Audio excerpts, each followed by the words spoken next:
Gadget lovers, get ready as we pit two smartphone giants against each other, the Redmi Note 13 Pro Plus and the Realme 11 Pro Plus. Each boasting unique in-hand feel, robust build quality, and vibrant displays, these devices certainly stand apart. Now let's dive into the nitty-gritty of these two tech powerhouses. Both phones run on Android, but they offer different user interfaces.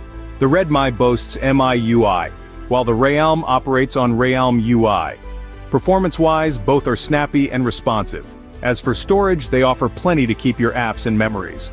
These aspects significantly impact how we use our phones daily. But what about the camera quality? A good smartphone isn't just about performance, it's also about capturing those perfect moments. The Redmi Note 13 Pro Plus and Realme 11 Pro Plus bring unique camera features to the table. With impressive photo and video quality, these phones aim to make every shot count, so who's the camera winner? Stay tuned as we reveal this shortly.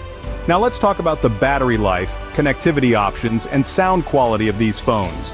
The Redmi Note 13 Pro Plus boasts impressive longevity and smooth connectivity, with the Realme 11 Pro Plus matching closely, though falling short in audio performance. These features are crucial, but what about the unlocking options and most importantly, the price? Unlocking options and price are two deciding factors for many smartphone buyers. The Redmi Note 13 Pro Plus offers fingerprint and face unlock, while the Realme 11 Pro Plus adds an in-screen fingerprint sensor. While both are competitively priced, the Redmi is slightly more affordable. After a hard-fought battle, the winner is the Redmi Note 13 Pro Plus. This phone offers the best blend of features, performance, and price. So there you have it, a comprehensive comparison of the Redmi Note 13 Pro Plus and the Realme 11 Pro Plus. Our winner excelled in performance, camera quality, and value for money. Remember, the best phone is the one that suits your needs and budget. Until next time, stay tech savvy.